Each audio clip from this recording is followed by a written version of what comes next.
Welcome to the Earned First podcast. This is Arun Sudhaman, and I'm joined today by someone who I've known for quite a while in the public relations industry here in Asia. Caroline Hsu is the Chief Global Officer at the Hoffman Agency and also the Managing Director for the Hoffman Agency in Asia Pacific. Caroline, welcome to the podcast. Hi, Arun. Thank you for having me. It's a pleasure. Um, you've been with Hoffman for how many years now?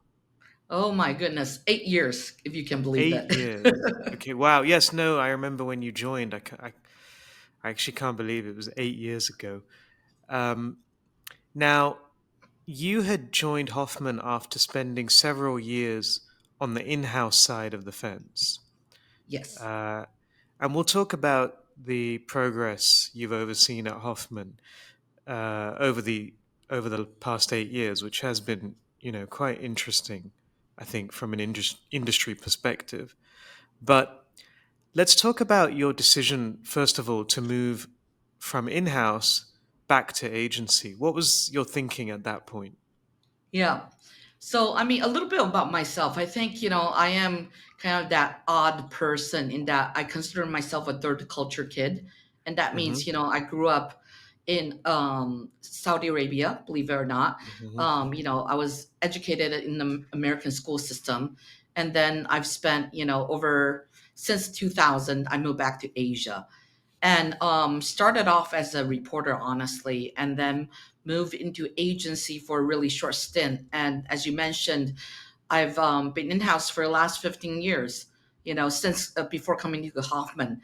So I was at the likes of, say, like worked at HTC, worked at TomTom, worked at BenQ, Google. After Google, I was there for a very long stint. I moved Hmm. into Appier as a CMO, and that's a Hmm. startup that IPO'd in Tokyo Stock Exchange a couple years back. And then I decided to join Hoffman. And the story really is I met Lou Hoffman over 20, 30 years ago. In fact, the Hmm. first agency I worked for, we were affiliate partners with Lou. Hmm. And Hmm. then, throughout that journey, I became a client. So while I was working at while I was working at Google, especially, Hoffman was our agency. And so it's not only interesting in that I moved from agency to, from in-house to agency side. I actually moved from literally Hoffman's client side to agency, but now at a more senior level. And back to Hmm. your question, the reason I decided to do this move is, look, it got to a point where, when you're young and you're ambitious, I wanted to kind of learn all aspects in our industry, right? From media to PR, client side to agency side to marketing and everything else included. And it got to a point where I was like, you know, after being at a startup, I just felt like I had this passion of wanting to help more brands, especially Asian brands, go global. And that was the Hmm. reason why I was like, well, where's the platform to do that? And it was Hmm. just the right timing in life when Lou came to me and was like, do you want to consider joining us? Right. And at that point in time, my dream, I remember in our first chats, I was saying, I really want to help more Asian brands go global. And to me, Hmm. that's a deal breaker, right? This is something I was Hmm. really passionate about. I really wanted to become that agency partner where we could help our clients be strategic and not as an in-house person having kind of worked with managing 5 or 6 different agencies, right? One for PR, another one for events, maybe one for digital. I mean, I could go on and on. And it was like, there's no point. Why can't we have one agency that could be a lead agency or a smart agency and be able to solve all those problems? Because in the end, it's just helping clients to solve problems. And Hmm. that was the start of it. And that was Hmm. really the reason why I wanted to come this way. And honestly, you know, Lou Hoffman provided me with that platform where it's like, hey, we're independent, you know, let's give you a platform to build this together, and off we go. And Mm, that journey has been incredible in that, I'm sure we'll get into it in a little bit, but we started out as really more focused on bread and butter PR. And then, mhm, 8 years later, that journey has turned into, it's very integrated. It's very focused on solving problems, as opposed to how many press releases, how many events, how many, XYZ are we doing for our clients. I feel like, it's been a fun journey, and that's why I'm mm. still here, honestly. Yeah, I was actually going to ask you, did you think it would be more fun than working in-house, working in an agency again? Well, I get asked this a lot, right? Even with my colleagues here, especially the younger colleagues, and I say it's a different dynamic. So Mm, let's be honest, in-house, I've been in-house 15 years, total of 30 years of experience in tech. But being in-house, I think sometimes it is managing the politics and a budget, mm, as opposed to it really being able to focus more on the real work. And that's why, mm, as an in-house person, oftentimes, as you know, Arun, it's really a handful of people. mm, Oftentimes maybe it's between one person managing everything, especially in APAC, to maybe at most two or three, depending on the markets and whatnot. And so there's a lot of details and nuances there. But this is why you need to have a strong partner on the agency side. And so for me, fundamentally, we're talking about a different day job, right? If we have to mm, discuss what does a day look like on an in-house side versus on agency side, we're talking night and day. So you mm. can't compare apples to oranges, if that makes sense. Yeah, no, it makes a lot of sense. I think it's been interesting watching your leadership of Hoffman over the last 8 years because it has been a time of such immense change, both for the agency business and the in-house side. But just one last question on the whole in-house versus agency thing Mhm. before we talk a bit more about Hoffman. There's still sometimes this feeling, I think, in Asia, particularly amongst younger to mid-level talent, that they need to get in-house as soon as possible. That's the promised land. Their Yes. parents will finally know who they work for. I mean, does this Yes. still exist? Do you still think this is a challenge for the industry? It very much is. I do think the degree has maybe, Mm, being, it's like a pendulum, right? mm, It swings back and forth year on year. I do feel like there is that aspiration or that pressure from, like you said, family or colleagues around you. Um, but honestly, I really recommend to my team members and to the audience out there. I think you have to think about what you want and how much impact you want to make, because mm, increasingly so, it's no longer the day when you go in-house as a SAE or AM from agency mm, side moving in-house. You no longer have much of a say at that level.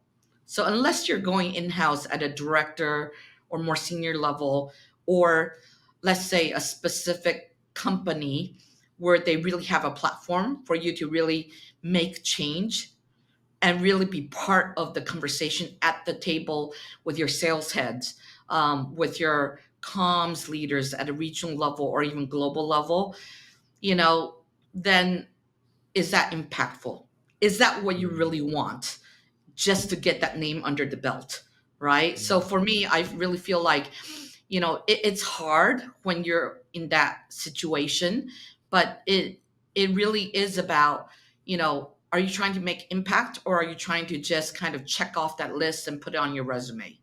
mm, And I feel like it's a hard call depending on your background, depending on your family. Our parents have a big say in the Asia culture, um, but that's how I look at it, because we work with a lot of clients, and as being in house myself, you know your personality helps you drive things. The platform or the company that you work for helps you, allows you to do that. But on average, I stick by my guns and said what I just said, which is, you know, if you're going in at a junior level, are you ready to have those tough conversations in the room and be able to be persuasive enough to make change, Mm. right? Or is this still same but different, as we say Yeah. in Asia, right? You go in No, and you're you right. start talking about Yeah. press releases. I mean, for goodness sake, is that why you joined in-house? Yeah. It's not, you often get the impression that it's not necessarily an active decision. It's Yeah, just a kind of, this is the route that we should take rather than necessarily thinking about, like you said, where you can have the most impact. yeah. Um, If I now may, you've had, Arun, yeah, please. yeah, if I may, I just wanted to add, right? If you look at my resume and my journey, I just want to say it was designed intentionally.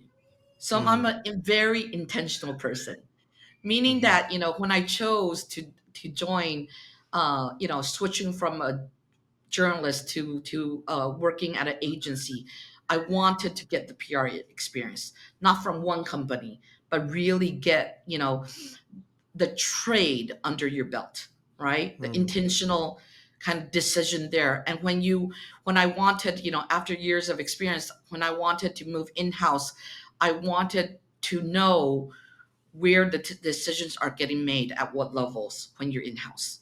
It was very mm, intentional. And when there was no longer a platform to learn, that's why I jumped. So one thing probably some people may not know about me, yes, I did, work in-house for over 15 years, but it's many different roles. Like I moved from PR into, marketing, hmm into a bigger leadership role, overseeing different departments. And under mm, marketing, we could talk about digital content development, lead generation.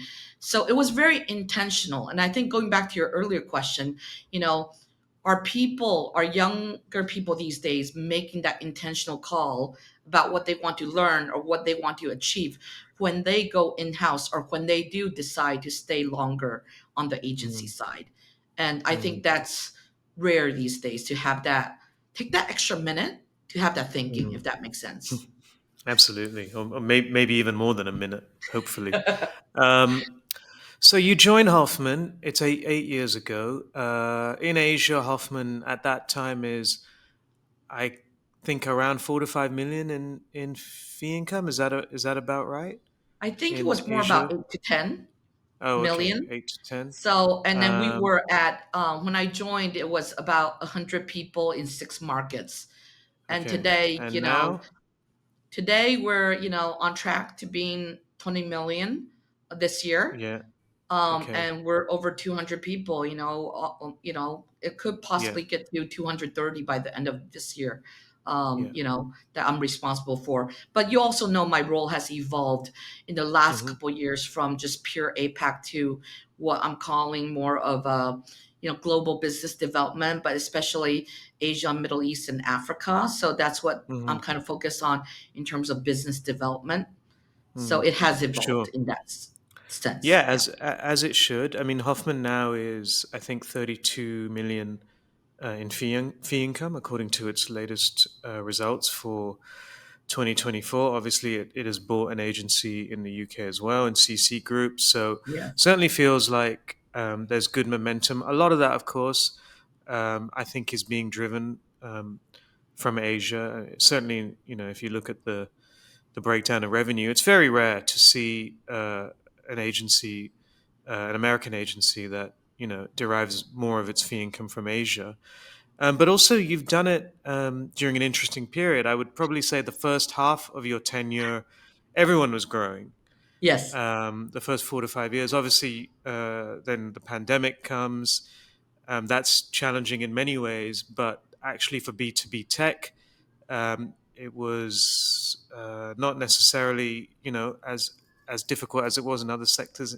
Indeed, there was a fair amount of growth, as I recall, from Yes. B2B tech. Hoffman, you guys won Zoom, for example, which was a success story. Let's Yes, it's say amazing. during the pandemic. Then we exit the COVID era, thankfully, but there's a huge slowdown in the tech sector. And this is what has really, I think, slowed down a lot of the Asia Pacific market, because the industry here is heavily driven, I think, by technology. But you've continued more or less to grow, if I'm not Yes. mistaken. So how have you managed that? What's the secret?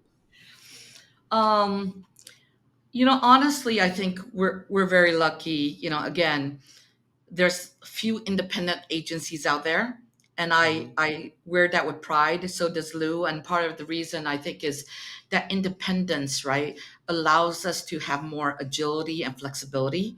And doing Hmm. so, I think, out there, a lot of people talk about one P&L. I mean, this, but are they Hmm. truly one P&L, right? Because here Hmm. we are able to one P&L, one invoice, right? And we can, nobody's fighting over budget. We do what's Hmm. right for the client. And I think, that has been miraculous because there's been many scenarios, and we're able to pivot differently every year for a different reason. But if I go back to the very beginning, right, I think it was definitely, PR, and then embracing um, integrated, right? Hmm. But I think what was important was really doubling down on tech and B2B. And I Hmm. know where, along the years, some agency have kind of veered toward one Hmm. way or another, or consolidation or whatnot. I would say, one of my beliefs, and this was one of the reasons why I joined Hoffman and joined Lou, is really my passion in tech, and knowing that tech and B2B, no matter the ups and downs, it was the right space to be in. Because if you look around nowadays, which company doesn't have tech? Hmm. Right? Even if it's Yeah. a consumer company. So, that's one thing. And we really, while people were kind of moving to different areas, we really doubled down on tech, Hmm. right? We did not go off this weird path. And as part of this, I think, we've won multiple years globally and in Asia as a tech Hmm. agency of the year. And it's due to that diligence, right? So, number one there. Number two, due to what I shared earlier, and which it really is about, we wanted to be that agency partner.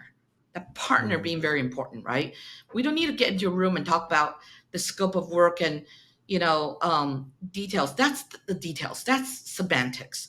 What we really want to talk about is, hey client, hey partner, what are you dealing with right now? Hmm. What's on your mind as a comms lead or as a marketing lead? What's your mind in terms of your product guys, your sales folks? What's the problem you're trying to solve? And I think that was almost like another pivot in our growth, Hmm. which was really looking at it from that perspective. So, nowadays we're working with our clients talking about, for example, pre-COVID, it was about talent acquisition. And some of our clients like ASML or even TSMC or whatnot, we're helping them with employer branding, Hmm. right? And so it's starting with the problem, and then working in reverse and looking at, if you look at everything as a tool from earned, owned, paid, all of that are Hmm. just toolkits in helping you solve that problems. And in some cases, it's about, partnerships. How do you bring the right people on the client side to the table with you to solve that problem together? Because it's Hmm. never just one department. Oftentimes, I think compared to other agencies, we're working with multiple departments at the same time, from Hmm. comms teams to marketing as basics to even HR teams to business teams, product teams, and at various levels, right? Local Hmm. country level, regional level, even global level. And so that's another pivot there. And if I may go back to the one P&L thing, right? What's also helpful, right, is our unique multi-hub model. Hmm. Because of our one P&L, we have different types and ways of running hubs. So Hmm. for some clients, when things are centralized in the US or Europe, we can, look at Hmm. what a centralized model may look like, which is more typical for Hmm. other agencies, right? Right? They're usually either in UK, US, Hmm. Silicon Valley, or out here in Asia. You and I know it's mostly Hong Kong or Singapore running hub. right? Mhm. So that's one model. But for us, we have many types of model because we're flexible as an independent. We're agile in that way. And it becomes, we can have a regionalized model where maybe there is a hub in every region, a hub team here in APAC, a hub team in US or Europe working together to service the same client globally. Or, Okay. in other ways, we have a blended model. And what that means is Mm. depending on the needs of the client, if their main market is, say, China or Japan, it is important for the local nuances. And Arun, you kind of know my background here, but I'm such a stickler of APAC is not just one region. And you have to have the right people at the seat to have the right conversations to move the needle for them in terms of solving problems and helping with sales or whatnot. And that's how we run it. And these kind of models, they don't have to be set in a certain way. It's almost customized. So there's Mm. that thing there. And I think it's really just, in the end, it's agility and Mm. flexibility and the willingness to listen. And I use this word a lot. We got to pivot, right? Here at Mm. Hoffman, yes, we have yearly plans. Yes, we have, quarterly, half year quarterly plans. But by the time we're done with planning, in our world, it moves so fast, it's almost like Yeah. your plan is out of date. And I Yeah. think, it's not just in the planning on the agency side, but we do the same. We have to move just as fast, if not faster, when planning for our clients. And Mm. and how we're set up affords that agility. Also, Yeah. if I may, I want to say I'm quite proud of the team we brought together, globally, but really across APAC, because we believe in diversity, and that's another bucket in itself. But when I say diversity, I'm actually talking about diversity of backgrounds, right? I'm Yeah. really proud of the fact that we're 99 point XYZ, local. And that means, Mhm. when we're servicing you from a specific market, globally or regionally, it's people on the ground, people who know exactly what happened today because of the tariffs, Mm. who knows exactly what happened because of something happening locally in terms of a political, diplomacy, as I like to call it, geopolitics. So I think that makes a difference in terms of how fast we can pivot and how agile we can be, and we're able to move that needle a bit Mm. faster. And we've been lucky in that way. And by bringing in even more people that are experienced from different backgrounds, including myself, I've hired a lot of people that came from in-house, that Yeah. came Sure. from public affairs background, that came from marketing backgrounds, digital backgrounds, even engineering tech. That's quite rare. And in Mm. doing so, we kind of bring a different angle to the table, to the problem, so to speak. And then Yeah. that whole conversation then doesn't become, hey, let's talk about, how many press releases and how many events. I mean, that's part of a means to an end, right? We all have to talk contracts, we all have to do that. But when you start at, hey, how can we help you? How can we solve your problem? I think it's a whole nother kind of conversation. And this is not possible if it was just me, right? Me, myself, Mm. and I, or even me and Lou. That's not possible. We Yeah. need more of people with different background that can navigate the complexities that we're dealing with. I mean, every day, there's a word that we use internally right now, and it's called polycrises. And it used to be one thing after another. You mentioned COVID, then you get hit by XYZ. But now it's no. You're dealing with five issues in the same day. Either Mm. some layoff somewhere, some government changing something, US and European laws making an impact in our business, you know, stock market, whatnot. But we're dealing with those things all at the same time. So even as a leader trying to run a business or thinking about putting ourselves in our clients' shoes to navigate that, it's complex. It's not Yeah. easy job, and you need people that come from a diversity of backgrounds. And so, sorry, you can tell I'm on my soapbox when it comes to this. Well, I did ask, so it's fine. No, it's actually quite interesting because it's quite a comprehensive answer. But what the theme, the recurring theme, I think, is that you've had a lot of freedom to build the business the Yes. way you see fit, which often isn't the case Yes. with US headquartered consultancies.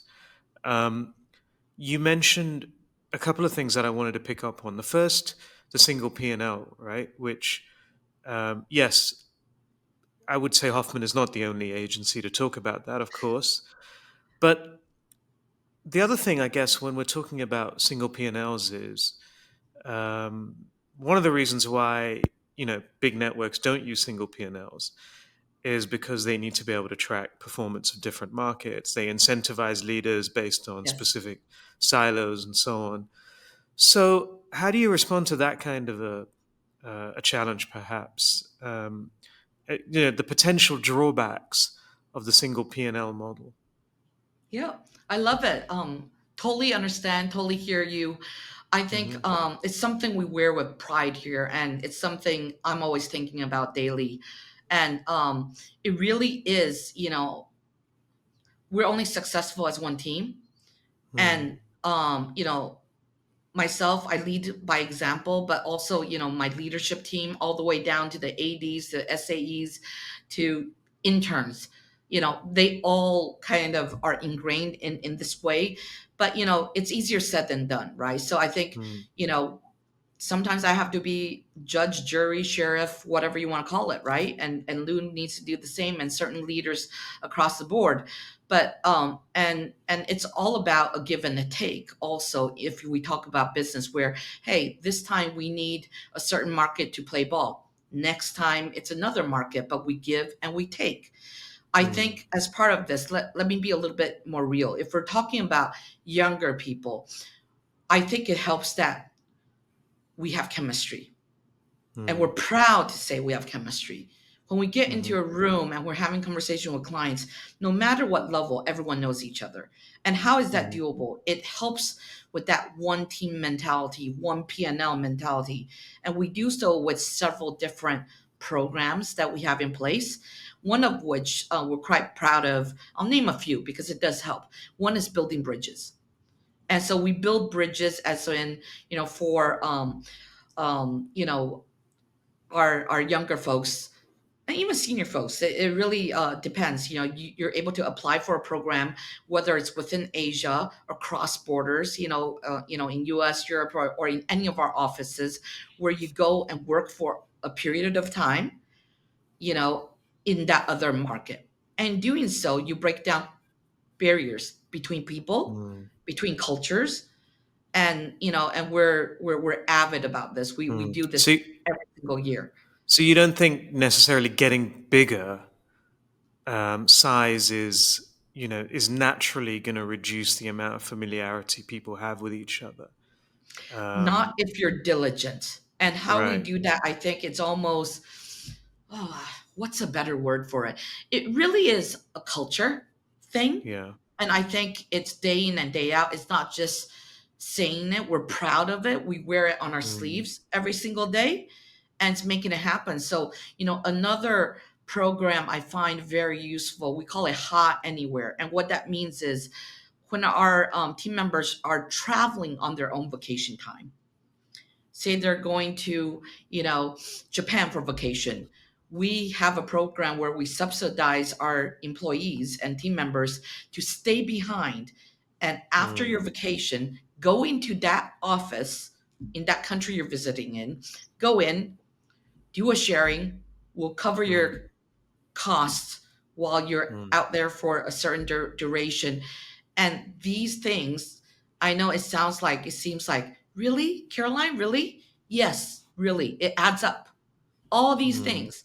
Or even we do, I'm sorry, Akiba, it's called Ha Amplify. Yes, Hoffman, so Ha. But it's mentorship programs where we team up people cross borders. So mm, every little thing adds up, every single little thing. Just speaking mhm, to you, before speaking to you today, Lou and I was on a all hands with mhm, EMEA, this region. and sharing insights globally and within the region, even things like that, which I'm sure everyone does. But the Mm. level of detail and the oomph you put into it, I really feel like Mhm. it adds up. And, we wear it with pride, and it's across all leadership and across all levels.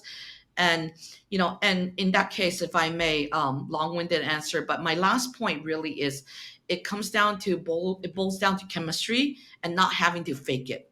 Because Mm. when push comes to shove and you get into a room, you're pitching or talking to a client, chemistry shows. Meaning, like, I already Mm. know you, Arun. You already know Yeah. me. The vibe is there, how we're able to riff off each other or Mm. with our clients, or the fact that, we really can read each other's minds. It makes a difference. And if I may indulge me, my last point, I promise. I also really believe hard in the bait and switch Mhm. um, issue, where specific agencies, they may have a strong pitch team that goes Mm. in. We're the pitchers. We're very good. We're very salesy or very flashy, very creative. And you go win the business. But here, I think it's called realistic creativity for us. And it's about us, when we decide on the team that we pull together for our clients, we Mhm. go in as one team, and that's the team that's going to be servicing the client. There's no Yeah. bait and switch. It includes senior people like myself, GMs and whatnot. It's like I always kind of joke, but not really. I actually mean it. I tell our clients, I really hope you like us, because we're kind of, this is it. Like, this is a Mm. team that's going to service you in X markets, or globally or regionally. And clients like that, right? And I Yeah. think part of it, that goes back to also my background and my team members' background, where we used to be a client. We don't like Mm. it when, your teams always get switched on the agency side. Mm. But, we So, don't have that issue. so you also mentioned, this model where you don't necessarily build around specific hubs, or at least not around traditional hubs, which is kind Yes. of how the market has developed. Although I think increasingly in Asia, we're seeing multiple hubs now emerging. But it speaks to the broader issue, I think, in Asia, where particularly with multinationals, they still don't always, or they're still not always up to date in terms of how things progress within Yep. local markets. And we've kind of talked about this before. We did a PRCA session earlier this year about how global brands can become more local. Are you still seeing that as a significant challenge in Asia in terms of how global brands are going to market? Um, and I wonder if there's anything that global brands can perhaps learn from Asian tech brands in that regard. We're I really feel like, it depends on which stage you are as a client, Hmm. if that makes sense. Um, all of us work with clients where there's no comms people on the ground, or Mm. there's comms people maybe at the APAC level or at the global level, right? So Hmm. and it's at the very different stages of maturity in terms of how they're running their business and whatnot. So I do feel like this is why maybe it is easier for Hoffman, for us, um, to be different in that way.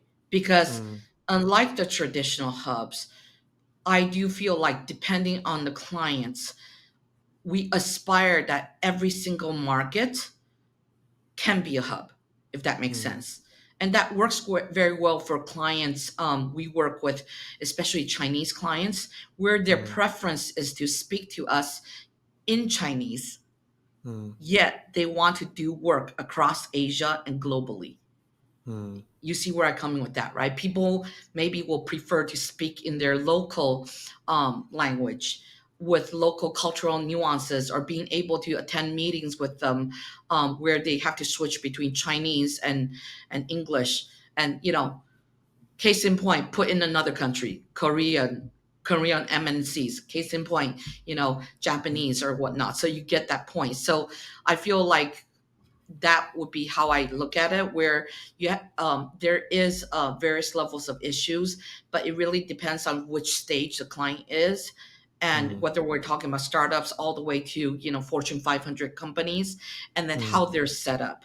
And mm, oftentimes, it was only in the last couple of years, really, well, the last 8 years, and that's why you see great growth, where Western companies are doubling down in Asia in terms of mm, putting resources. But even so, it's still very scarce. I mean, mm. I'm not going to put my clients' names out there because I don't want to put them on the spot. But many of our clients, for such a big name, it's like one or two people managing how many markets in APAC. I think that's what you're Yeah. alluding to, right, Arun? So, so we have Well, to do our yeah, job. Yeah. yeah. It's not just resourcing, though, is it? Sometimes it's also a mindset, which Yes. may be a result of resourcing. But it sometimes seems like there's an educational process involved in Yes. perhaps with clients, and not necessarily just Western clients, right? You may also be finding that now with Chinese clients who are Yes. It's looking the at Southeast reverse. Asia, right? Yes. Who are looking at Yes. Southeast Asia for growth, or beyond Asia. They're looking, and they need to understand what's happening. What happens at head office isn't what's going to be happening at a local market. Do you think there's that's still a challenge? I think it is. I mean, the honest truth, Mm, it is. And so in the end, how I look at it is, you know, I always tell a team, control what we can control, right? hmm So, I think people like yourself, myself, and our peers in the industry, I think we work really hard to educate the industry as a whole, and indirectly, decision makers on the client side on the global level. But, when it comes down to it, I think we just have to find a way to work around it while the education is catching up, if that makes sense. Right. Sure. And I think Yeah. given our um, financial power, the rise of Asian brands, or Mm, Asia, Middle East, and Africa, right? Given that, I think the willingness of yeah, I don't want to use Westerners, but the willingness of non-local people, right, hmm to listen and really understand the cultural nuances. Um, has made a difference in that they're more mm, open-minded now and really want to get, no, we really want you to tell us how do we actually get started in this market. Like, we mm, really want to learn from you and the team. And there might be difficulties to get there, but at least I do see, compared to when we're starting out in our careers, or even compared to 8 years ago, I do feel like there has been progression for the better, but it's not there. I mean, let's be honest, mm, we're still trying to educate, you know and vice versa. So I think that still needs a continuation from all of us. mm. The saga continues. So, final question, Okay. um, or final segment. Uh, Tell me about the Chip Odyssey, because obviously, for those of you who aren't aware, this is a documentary about the rise and growth and success of Taiwan's chip sector. I haven't seen it because I think it's actually on release in cinemas, and it hasn't come to a cinema near me yet. But for you, as a proud Taiwanese, and of course someone who's so like you're immersed in the Yeah. chip sector Yes. for many years. How did first of all, how did you feel about the documentary, and secondly, what does it tell us about both the industry and about Taiwan as a nation brand? Yeah. Thank you for that. I mean, honestly, you're right. People I speak to within our industry, as in tech industry, or even across Taiwan, Hmm everyone's just, it's a proud moment, because it really was, to me, maybe at my age, yeah, I'm sounding old, but I just feel like it's almost a reflection of my own personal career. And I mm can say that for people, many of us, we feel like it has been a journey. mm And it's a reflection of our own careers, because if you're in PR and in tech, you've at least interacted with semiconductors. Mm. And I know, semiconductors maybe became a popular term, or, just a couple years ago, with the rise of the ecosystem and the meaning of why, semiconductors are important. But for us in Taiwan, we live and breathe this, right? And Mm. so looking at the documentary, it was a reflection of self-reflection. It was a reflection at a national level. And, you know, nobody walked out of the movie theater without crying. So, everyone I know around me, we Mm. all shed a tear or two. And to us, it was really a national leap of faith, you know, Yeah. in a time where, Taiwan government had to make a bold long-term bet in a sector, and they Mm. chose semiconductors. I Mm. mean, this makes sense now when you're reflecting and looking at retrospect, but it wasn't then. It wasn't like it was a bold decision. It wasn't Mm. like, oh yeah, of course this is the way to go, which Yeah. seems like it now, but it wasn't then, right? And then it took a certain group of people with that leap of faith, sweat and tears, going to the US, government putting in money,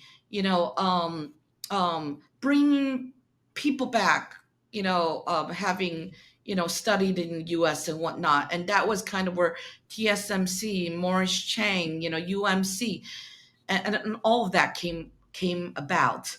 And as Mm. part of that, I think it really a reflection, I think, is also, it made us proud that, you know we we made a commitment and we stuck to it for how many years. Mm. And the commitment was such a big bet, right? If this didn't work, then what will we have today in Taiwan, right? Mm. And so, I think that was really powerful for us. At the same time, I think that commitment level is a commitment to excellence. It's a commitment in terms of time, in terms of 24/7, to quality, to precision, to really just that standard that we set Mm. there. And it was then a commitment also then to build out what I call the semiconductor ecosystem. And Mm. that's hard to replicate because for those of you out there, I don't know if you know Taiwan very well, but within 200-kilometer radius, we have several science parks. Mm. It's we don't have to worry about inventory because after your your parts are being manufactured, it goes from one company to another, and then it gets shipped out. Like this is Mm. not something that is easy to replicate. So, Mm. coming back to that, maybe I take a pause, but it's really a proud moment, a leap of faith. And I remember Mm. there was one line in the documentary where, you know, a tearjerker, where Mm. it was failure is not an option. And Yeah. I don't know, maybe it's the age thing again, Arun, but I mean, that line, failure is not an option. Like, how much commitment goes into that one little line? Yeah. There's no choice. We made a big bet. We now need to execute. And fast forward, this is where we're today. And we're powering the world's IT and the Yeah. world's industry, and all these companies that you're familiar with, Nvidia, $4 trillion company.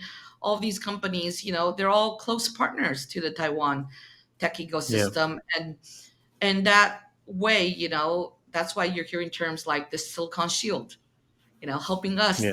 Taiwan to kind of have a place at the global stage. Let's not get into politics. We have a lot of listeners here from all over the world, I was but hoping we would actually, but okay. okay, okay. I I mean, mean, if you like, at the but very yeah, least, I mean, look, we if we're going to talk about chips, we can't ignore the can we say elephant in the room? We can't ignore the political issues. Chips have become a very political issue yeah, over the yeah. last couple of years, especially since again since January of this year. Do you think that a documentary like this can help in terms of in the way it helps to position Taiwan's chip industry? Obviously with a documentary, maybe not. You wonder about how many people are going to see it, but just in terms of the narrative that perhaps it kind of helps the industry and all of its stakeholders and the whole ecosystem, gives them a kind of platform to Yeah, unite around. yeah, Is it helpful from that perspective, do you think? yeah, S- Particularly given some of these political challenges? yeah. Well, I think it's a rallying cry, right? Because Mm, honestly, um, as Taiwanese people or as a semiconductor industry, we've been rallying for years, and so there's a lot of Taiwanese government commitment. I think each company in the ecosystem has a role, and especially in Taiwan, everyone knows their role and the importance of this. And so one documentary is not going to make that change, because I think mm, we've been on this journey, right, given the last couple years. And also, I mean, let's not forget all the other books that have been written, right, like mhm, Chip War and whatnot. So I think at this moment, though, it is a really important rallying cry from a mm, national perspective as a Taiwanese, for everyone to, come together, be proud, mhm, stick together, and, do what we need to do. So there is that. But on a mhm, global level, I think there's too many things at play. And I think, mhm, we'll go on and on. But given the US government and the difference between Biden and Trump administration and their take on semiconductors and what's needed, the amount of investment they're trying to move back to US. I think that's an interesting one to follow. I think Taiwan government and Taiwan semiconductor ecosystem has a place in all of this. But yeah, all of that's going to take a while, right? So we do what we do best, which is hunker down and deliver, mhm, and try not to be like get caught in the day to day of the change. Wake up, tariffs change, or mm, perspectives change in terms of investments in what, in where and what. The recent mhm, news around Intel, and where is Intel going to go there, the next move there, or are we really going to double down in Arizona, Phoenix, in terms mhm, of bringing kind of the whole ecosystem to the US? you know Life still continues as we see it, out here in Asia or out here in the semiconductor industry, because you can do that, invest in that while still investing here. And we see also investment moving to Southeast Asia, right? If we're talking from a tech or chip industry mhm, perspective. So I think there's still a lot in the air, mm, but something of this magnitude is not easy to duplicate overnight. yeah, So I don't feel like, hey, let's slap a band-aid on this and yay, make it into a political statement. It's really going to change overnight, because day in and day out, with the rise of AI, you need semiconductors. mm, It is literally the engine, of all things tech. So I yeah, feel like, on one end is all the changes and shifts on a geopolitical or on a national front on many countries' agenda.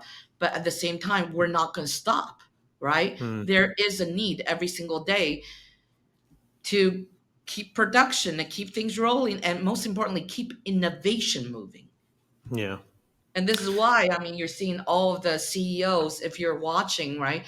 All of the CEOs of big tech companies, in the last couple Computexes, which is our one of the largest IT kind of trade shows here in Taiwan, they're mhm, all flying to tell, Intel, Qualcomm, ARM, mhm, NVIDIA, they're all here. Why? yeah, I mean, it's not replaceable overnight, I guess is the point I'm trying to make. And yeah, that the show has to go on, and we're not going to stop because of geopolitics or because of, those are just what I call a little bit of obstacles in the way, or you know you have to navigate. But I'm always quite proud as a Taiwanese to say that, similar to the Hoffman way, we're scrappy and we're flexible, and we just learn how to navigate that scene. And so mm, let's eyes on the prize. I think we Yeah. know what needs to get done, and I think as Asians, as Taiwanese people, as semiconductor industry, we're not stopping it. Yeah. We're chipping away at it. So we'll let politics do its thing, but we're smart people and we'll find a way to make it work for everyone because we can't stop. Not with Mm, leaps and leaps in advancement in tech, in AI, in quantum computing, and all that happening all yeah. at the same time. Yeah. Sorry, I It's good get passionate. advice. No, no, I understand. It's good advice, like you said. Um, I can see that you've got that kind of perspective from multiple markets and multiple sectors. It's a classic third culture Yes. perspective. It's great to see. So, Caroline, thank you so much for your time on the podcast today. Hopefully, I will see you soon, and we will no doubt welcome you back onto the podcast at some point in the not too distant future. Thank you very much. Thank you, Arun, and thank you everyone for your time today.